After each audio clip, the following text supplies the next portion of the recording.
Assalamualaikum warahmatullahi wabarakatuh. Kan saya Angel dan Fana Fani. Di sini saya akan menjelaskan tentang mikroorganisme penghasil zat aktif pangan dan bahan kimia yang telah saya cari untuk memenuhi tugas UTS dari Bu Yanti. Dari sini akan menjawab soal-soal dari ujian tengah semester tersebut. Oke, langsung saja. Yang pertama adalah artikel pertama mikroorganisme untuk pembuatan zat aktif pangan, yaitu asal mikrobanya adalah Rhodotula agglutinus, yang mana Rhodotula agglutinus ini adalah mikroorganisme jenis alga merah yang di artikel tersebut diambil dari sedimen sepanjang Laut Kuning di kota Dongtai, Provinsi Jiangsu, China. Metode pengumpulannya yaitu sampling sistematis. Sampelnya tersebut diambil sekitar 100 gram, kemudian ditaruh di kantong plastik yang steril dan diantar ke laboratorium dalam waktu atau dengan kurun waktu 10 jam. Selanjutnya, kemudian teknik isolasi Rhodotula agglutinus di artikel tersebut adalah streaking method, yang mana streaking method ini itu metode mengisolasi bakteri untuk mendapatkan koloni murni dengan medianya adalah YPD murni dengan menggunakan alat inoculating loop. Selanjutnya adalah identifikasi morfologi Rhodotula agglutinus, yang mana di sini ada gambarnya dan dibantu dengan alat mikroskop. Untuk ukurannya adalah 4 sampai 6,5 mikrometer dan koloninya 1,5 mm.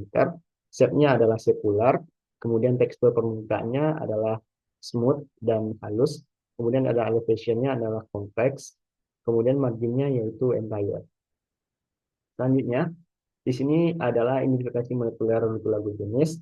Ada 4 tahapan untuk identifikasi molekulernya, dan ini adalah gambar pohon filogenetiknya. Yang pertama ada ekstraksi DNA. DNA yang diambil adalah strain RY1801 yang mana dengan panjang gelombang 230, 260, dan 280 nanometer menggunakan nanodrop 2000. Kemudian adalah aplikasi ITS dengan spesifiknya adalah di sini 5 aksen TCC-GTA dan seterusnya, dan ITS 4. Proses PCR ini dilakukan dalam kondisi 94 derajat Celcius, 92 derajat Celcius, dan 72 derajat Celcius. Ya, yang ketiga adalah analisis hasil PCR-nya. Analisis hasil PCR dimurnikan dan dibantu dengan elektroforesis gel agar-rosa, kemudian dibandingkan dengan rDNA dari database GenBank. Kemudian ada pembangunan pohon filogenetik yang mana dari analisis PCR tadi, dari strain RY1801 dibandingkan dengan urutan dalam database GenBank dan dianalisis dengan cluster I untuk penyelarasan. Kemudian didapatlah konfigurasi genetik berikut. Selanjutnya adalah uji kimia Rhodotula agglutinus. Di sini tampak dari efek temperatur dan efek pH untuk Rhodotula agglutinus. Dan terlihat pula suhu yang optimal adalah 28 derajat dan pH yang optimal adalah pH yang 5. Kemudian untuk tahapannya ada pengujian kemampuan asimilasi karbon, yaitu strain dari RY1801 untuk pertumbuhan dan produksi karotenoid. Kemudian metodenya diambil sumber karbon seperti glukosa, galaktosa, dan lain-lain, kemudian ditumbuhkan dan diukur produksi karotenoidnya. Kemudian kedua, kemampuan asimilasi nitrogennya diambil sumber nitrogen seperti ragi dan urea dan sebagainya, kemudian diproduksi untuk kemudian diukur efektivitas masing-masing. Dan pengujian pH dan suhu untuk melihat pH yang paling mendukung pertumbuhan. Di sini tampak 28 dan pH yang 5. Selanjutnya adalah metode induksi.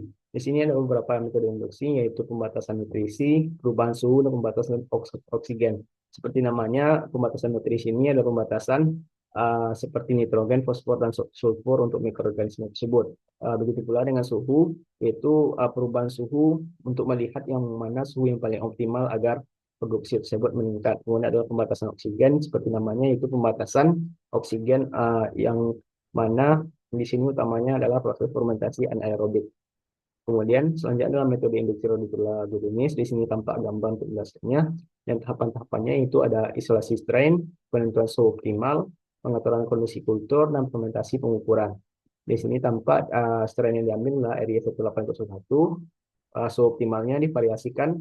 Tadi sudah ada gambarnya, yaitu variasinya 20 derajat sampai 37 derajat. Untuk spesifiknya pada slide sebelumnya.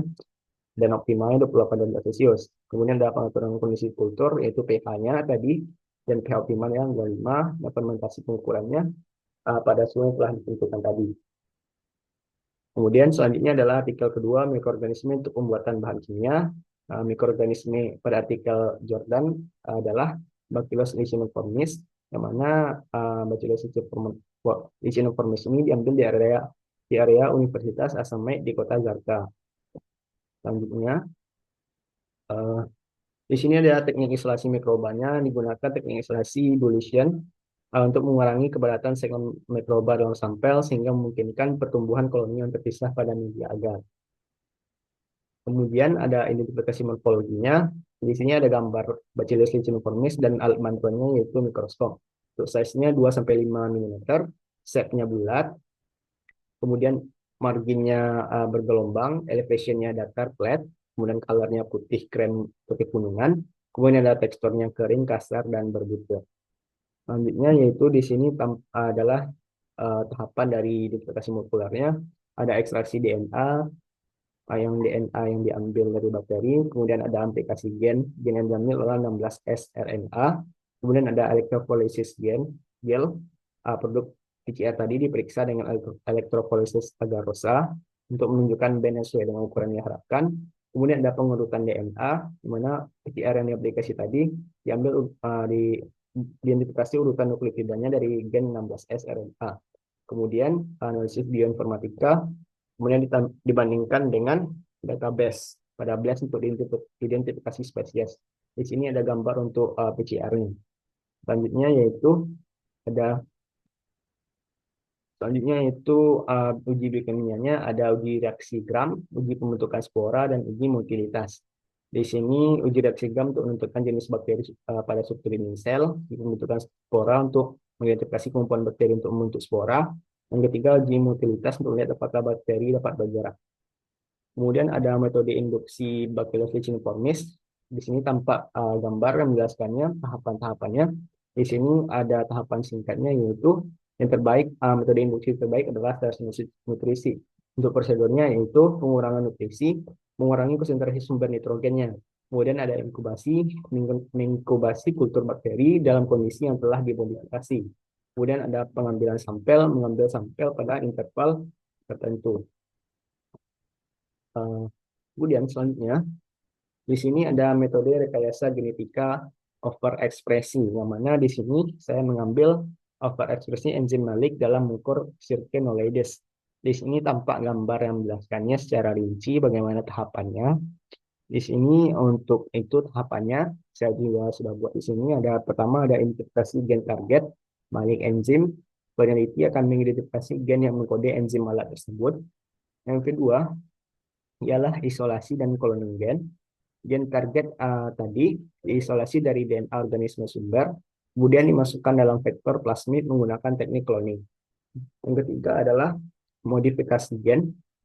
Modifikasi gen ini dimodifikasi untuk meningkatkan ekspresi, misalnya dengan mengubah promotor gen atau menambahkan elemen regulator. Yang keempat adalah transformasi genetik. Jadi vektor yang mengandung gen malat ini dimasukkan ke dalam mukor Circinolaides melalui metode transformasi genetik.